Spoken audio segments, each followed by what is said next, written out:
퇴직 후 하루가 길게만 느껴진 적 있으신가요? 아침에 눈을 뜨면 반가운 일정도 불러주는 사람도 없고 거실 시계 소리만 들리는 고요한 시간 속에서 오늘도 뭘 하지? 하는 막막함이 찾아옵니다. 한때는 누구보다 바쁘게 움직이던 사람이었는데 이제는 하루가 너무 조용해서 오히려 무섭다는 분들이 많습니다. 바로 이 고요함이 은퇴 후 가장 위험한 감정, 무의미감의 시작이기도 합니다. 오늘은 그런 공허함 속에서 기타 한 대로 다시 살아난 한 남성의 이야기를 전해드리려 합니다.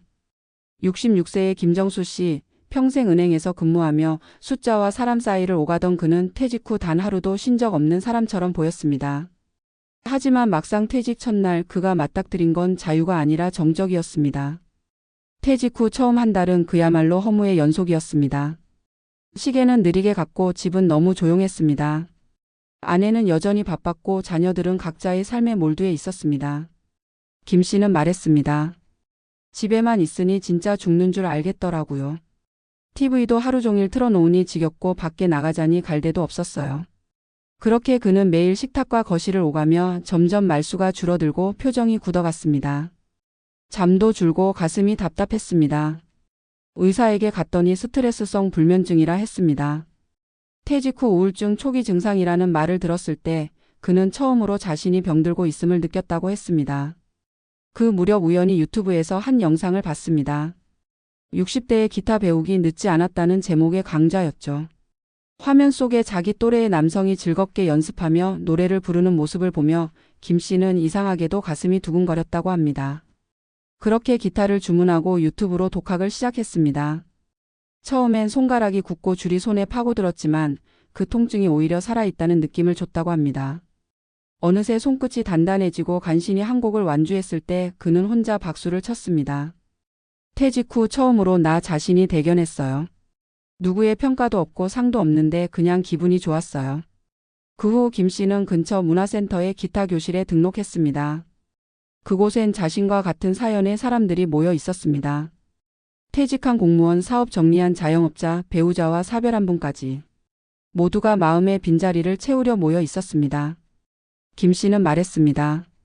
기타 소리는 참 묘해요. 울적할 때는 내 속을 위로해주고 기분 좋을 때는 더 신나게 만들어주거든요.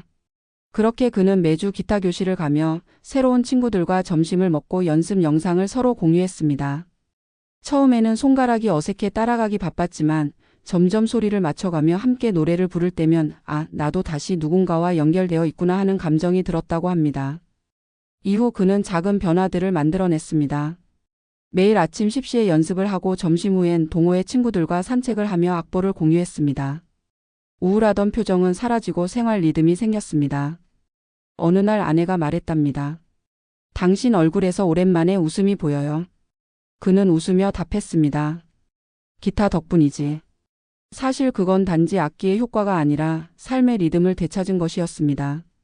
사람은 리듬이 깨질 때 무너지고 리듬이 돌아올 때 살아납니다. 이 사례는 단순한 취미 이야기가 아닙니다. 전문가들은 퇴직 후 우울증을 예방하는 가장 강력한 방법으로 행동 활성화를 꼽습니다. 즉 몸을 먼저 움직이고 손을 쓰며 무언가를 만들어내는 행위가 감정 회복의 첫걸음이라는 것이죠. 그 중에서도 음악, 미술, 글쓰기, 정원 가꾸기 같은 창조적 활동은 뇌의 도파민 분비를 촉진시켜 자존감을 회복시키는 효과가 크다고 합니다. 돈이 드는 거창한 일이 아니라 하루에 한두 시간이라도 나만의 리듬을 갖는 것이 중요합니다.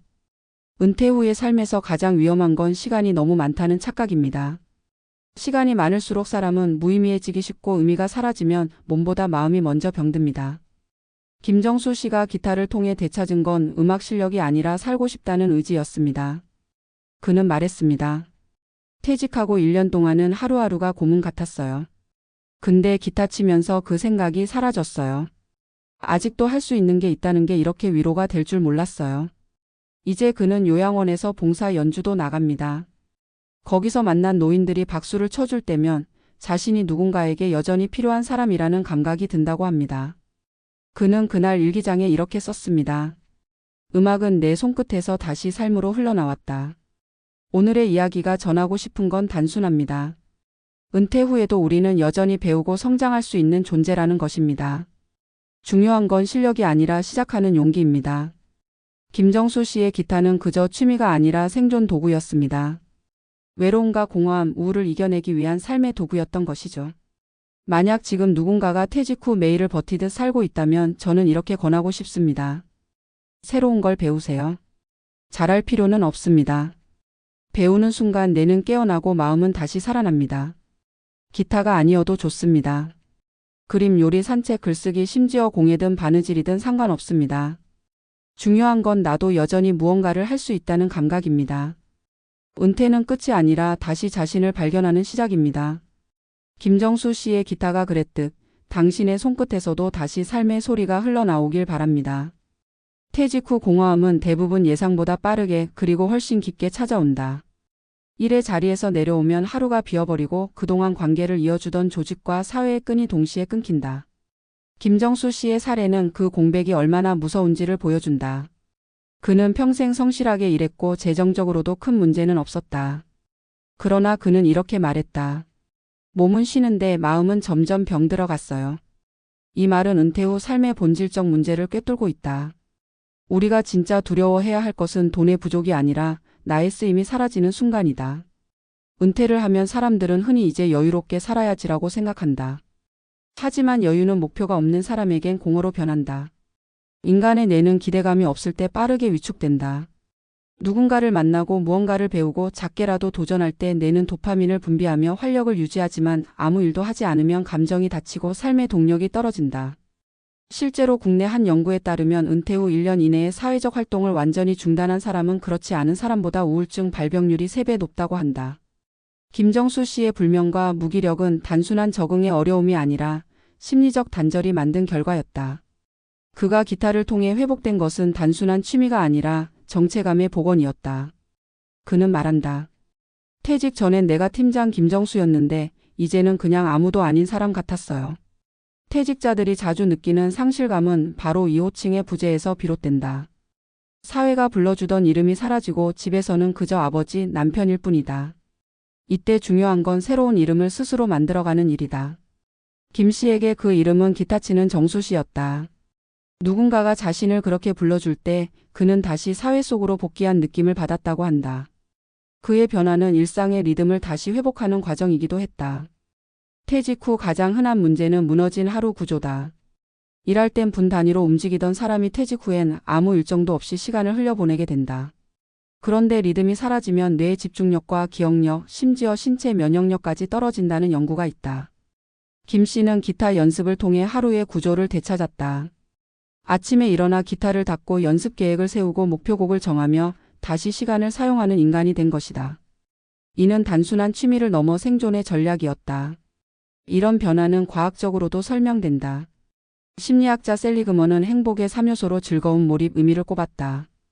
은퇴자는 즐거움은 찾을 수 있어도 몰입과 의미는 쉽게 잃는다. 그러나 새로운 기술이나 악기를 배우면 이 세 가지가 동시에 회복된다. 연습 과정에서 몰입이 생기고 성장의 기쁨이 찾아오며 그 결과로 삶의 의미가 되살아난다. 김 씨의 기타는 단순한 소리 이상의 역할을 했다. 그것은 그의 마음을 연결하고 세상과 다시 대화하게 만든 통로였다. 이제 그는 음악을 통해 봉사활동까지 이어가고 있다.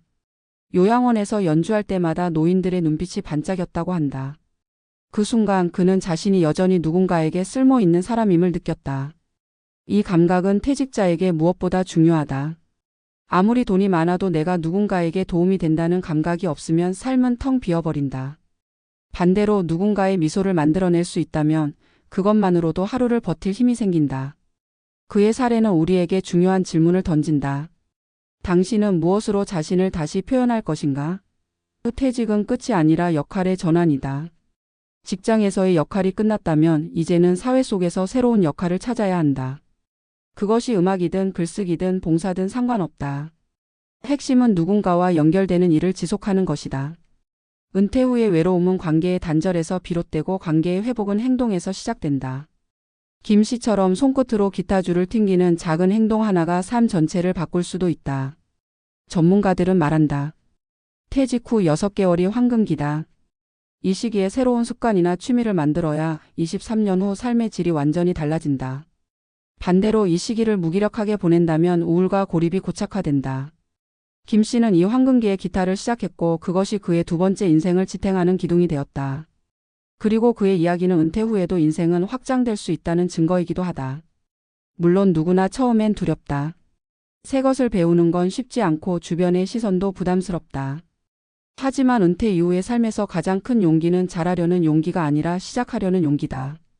완벽하게 하지 않아도 된다. 어제보다 조금 나아지면 된다. 김 씨도 처음엔 코드 하나 누르는데 며칠이 걸렸지만 그 느린 과정이 그를 살려냈다. 퇴직 전엔 성과 중심의 세상에서 살았지만 이제는 과정이 곧 보상인 시기로 들어선 것이다. 이제 그는 말한다. 은퇴하고 나니 인생이 단조롭다고 생각했는데 기타 덕분에 오히려 인생이 더 다채로워졌어요. 나이 들수록 처음이 줄어든다고 하지만 그 처음을 일부러 만들어 보는 게 진짜 노년의 용기인 것 같아요. 그의 말 속에는 나이를 넘어선 생의 통찰이 담겨 있다. 늙는다는 것은 몸이 쇠하는 게 아니라 호기심이 사라지는 것이다. 반대로 호기심이 살아있는 사람은 여전히 젊다. 결국 은퇴 후의 생존은 재정이 아니라 리듬과 의미에 달려 있다. 사람은 누군가와 연결될 때 살아있고 무언가에 몰입할 때 존재를 느낀다. 김정수 씨의 기타는 그런 점에서 단순한 악기가 아니라 삶의 복원장치였다. 우리도 각자의 기타를 찾아야 한다. 그게 책 한 권이든 붓 한 자루든 낚싯대든 상관없다. 중요한 건 나를 다시 살아있게 만드는 그 무언가를 손에 쥐는 일이다. 퇴직 후의 삶은 누구에게나 낯설고 때로는 버겁다. 하지만 그 낯설 속에는 새로운 가능성도 함께 들어있다. 하루가 너무 길게 느껴진다면 그것은 당신이 아직 새로운 리듬을 찾지 못했기 때문이다. 삶은 여전히 연주 중이다. 다만 이제는 악보를 스스로 써야 할 시간이다. 김정수 씨의 이야기가 우리에게 주는 교훈은 분명하다. 인간은 관계 속에서 자라지만 고독 속에서도 다시 시작할 수 있다. 손끝에서 울리는 기타 소리는 그 증거다. 은퇴 후에도 삶은 끝나지 않는다. 다만 조용해질 뿐이다. 그 침묵 속에서 다시 자신을 연주할 수 있다면 그것이야말로 진짜 인생의 완성일 것이다.